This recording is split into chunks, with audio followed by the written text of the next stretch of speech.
राजद विधायक फतेह बहादुर सिंह ने एक बार फिर विवादित टिप्पणी की है। इस बार उन्होंने मां सरस्वती पर सवाल खड़े किए हैं। उन्होंने कहा कि सरस्वती को ब्राह्मण ग्रंथों में ब्रह्मा की पुत्री बताया गया है और फिर ब्रह्मा ने उसी से शादी की। पूजा चरित्रवान की होनी चाहिए, चरित्रहीनों की नहीं। विधायक ने इस दौरान बीजेपी पर भी निशाना साधा। मां दुर्गा पर टिप्पणी कर बिहार और देश में बवाल करा चुके राजद के डेहरी से विधायक फतेह बहादुर सिंह ने शुक्रवार को एक बार फिर विद्या की अधिष्ठात्री मां सरस्वती को लेकर आपत्तिजनक टिप्पणी की है। दाऊदनगर में सिंचाई विभाग के आईबी में उन्होंने पत्रकारों से बातचीत करते हुए कहा कि सरस्वती को ब्राह्मण ग्रंथों में ब्रह्मा की पुत्री बताया गया है और फिर ब्रह्मा ने उसी से शादी की। पूजा चरित्रवान की होनी चाहिए, चरित्रहीनों की नहीं। उन्होंने कहा कि विद्यालयों में सरस्वती की जगह सावित्री बाई फुले की तस्वीर लगनी चाहिए। प्रार्थना सावित्री बाई की होनी चाहिए। भारत सरकार को भारत रत्न देना चाहिए। फिर आज कांग्रेस के साथ कैसे हैं, यह पूछे जाने पर कि जब 60 वर्ष कांग्रेस की सरकार रही तो उसने भारत रत्न की उपाधि क्यों नहीं दी। विधायक ने कहा कि भाजपा और कांग्रेस दोनों पर सवर्णों और मनुवादियों की पकड़ रही है। जब यह पूछा गया कि ऐसी स्थिति में फिर आज कांग्रेस के साथ कैसे हैं, आपने यह बात अपनी पार्टी के स्तर पर क्यों नहीं कही। कांग्रेस में बदलाव आया है। उन्होंने कहा कि पहले और आज की कांग्रेस में बदलाव आया है। आज का कांग्रेस समाजवादी विचारधारा को लेकर साथ चल रहा है। उनके साथ राजद के प्रखंड अध्यक्ष देवेंद्र सिंह, पूर्व मुखिया संतन सिंह, महावीर यादव एवं कई राजद नेता उपस्थित रहे। वे डेहरी में 7 जनवरी को सावित्री बाई फुले की जयंती मना रहे हैं। इसके लिए वह लोगों को आमंत्रित करने आए थे। उन्होंने कहा कि देश की पहली महिला शिक्षिका सावित्री बाई फुले थी और उनकी जयंती मनाई जानी चाहिए। महिला दिवस उनके नाम पर होना चाहिए। भाजपा के प्रदेश अध्यक्ष सम्राट चौधरी को लेकर कहा कि उन्होंने ब्राह्मणों की अधीनता स्वीकार कर ली है। वे कहते हैं कि 3% ब्राह्मण श्रेष्ठ है और रहेंगे, तो फिर बाकी 97% तो शूद्र ही है ना। कांग्रेस का सरकार चलाने वाले कौन लोग थे? मनुवादी भी उसी में थे और जब बीजेपी का सरकार बना तो वही मनुवादी सब बीजेपी में आ गया और कल कांग्रेस का भी सरकार बनेगा तो वही लोग सब कांग्रेस में आ जाएगा। तो मैं समझता हूं कि कांग्रेस और बीजेपी एक ही सिक्का का दो पहलू। तो फिर कांग्रेस के साथ आपका गठबंधन क्यों अभी चल रहा है और फिर INDIA भी बना रहे हैं आप? ये मेरा पर्सनल राय है भाई, मैं अपना पर्सनल बता रहा हूँ कि जो कांग्रेस में स्वर्ण लीडर हैं, मैं सबका बात नहीं बोल रहा हूँ, जो उसमें स्वर्ण लीडर हैं उनका मानसिकता ही यही है कि बहुजनों को हक अधिकार नहीं मिले।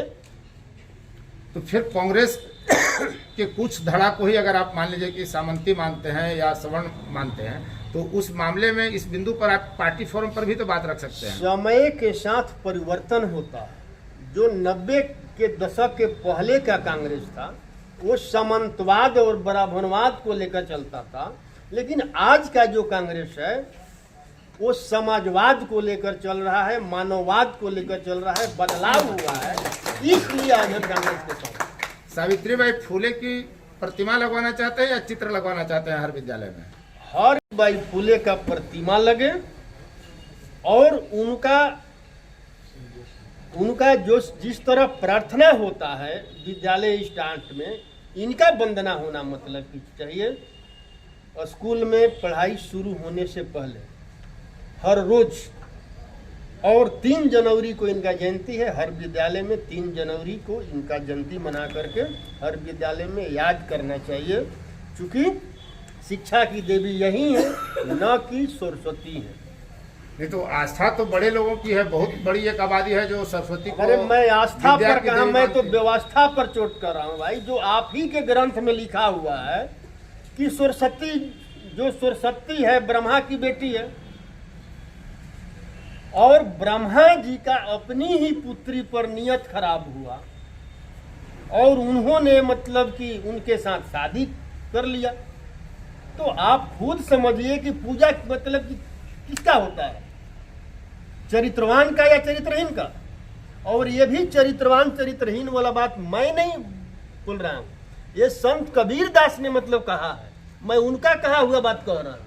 उनका ग्रंथ आप मतलब पढ़ लीजिए। तो राजनीति में भी तो चरित्रहीन कई नेता ऐसे दिखते हैं जिनके बारे में धारणा है या समाज मानता है, वैसे लोग बड़े बड़े पदों पर चले जाते हैं। सजा मिलता है ना, जो नेता बलात्कार करता है, जो नेता चोरी करता है, अपहरण करता है, उसको सजा मिलता है ना। लेकिन जो आपकी बीजेपी का सरकार चल रहा है वो मतलब स्पष्ट महिला खिलाड़ियों के साथ ब्रिजभूषण सिंह ने क्या क्या किया और सरकार उसको अपने साथे रखा हुआ है। और इसलिए रखा हुआ है कि मनुस्मृति में मतलब कि वही अधिकार उसको है। मनुस्मृति में बहुजनों का कोई अधिकार नहीं है। आप जो आयोजन कर रहे हैं डेहरी के पड़ाव मैदान में, उसमें जो आपने अतिथि आमंत्रित किया है उसमें डॉक्टर प्रोफेसर चंद्रशेखर हैं जो हिंदुत्व और सनातन के विरुद्ध बोलते रहे और उसके लिए सुर्खियों में आए हैं। केंद्र सरकार द्वारा कथित तौर पर हटा दिए गए डॉक्टर लक्ष्मण यादव हैं जो प्रोफेसर हैं, अर्जक संघ के अरुण गुप्ता और अन्य लोग हैं। मकसद क्या है आपका? कहीं ना कहीं तो कोई राजनीतिक एजेंडा होगा। आप पत्रकार हैं, आप हमें बता दीजिए कि ब्राह्मणों का लिखा हुआ जितना भी ग्रंथ है उस ग्रंथ में कहीं हिंदू शब्द है क्या? अगर हिंदू शब्द है तो हिंदू का बात करिए। अरे भाई, हम हिंदू हैं ही नहीं, हम 90% के लोग कथा कथित हम मतलब शूद्र हैं। हम शूद्र हैं और ब्राह्मणों ने शूद्रों को हजारों साल शिक्षा से वंचित रखा ताकि उन्होंने अपने पूर्वजों को पहचाने नहीं, अपना अधिकार नहीं समझे। उसी में 85% 90% शूद्रों को जगाने के लिए, अपना अधिकार समझाने के लिए इस कार्यक्रम को रखा है। और मतलब आप ये मान के चल रहे हैं कि ब्राह्मण है, बाकी सब लोग शूद्र हैं देश में? देश में 15%। अभी आप ही के भाजपा का प्रदेश अध्यक्ष का बयान आया ना कि ब्राह्मण श्रेष्ठ है, ब्राह्मण श्रेष्ठ था, श्रेष्ठ है और श्रेष्ठ रहेगा। 3% अगर श्रेष्ठ है तो 97% क्या है? जाकर पूछ लीजिए उनसे, वो तो शूद्र न है। और 3% और जब सम्राट चौधरी ने ये बयान देने से पहले एक गुलामी स्वीकार कर लिया उसका कि मैं भाई तुम्हारा गुलाम हूं। मतलब आने वाले लोकसभा चुनाव में राजद का एजेंडा यही रहेगा, शूद्र बनाम अन्य या ब्राह्मण बनाम अन्य शूद्र। हम ये सामाजिक बदलाव की बात कर रहा हूं, मैं राजनीतिक बदलाव इसका राजद से कोई लेना देना नहीं है। अरे ये पूरे बहुजन समाज के लोगों का भविष्य का बात है।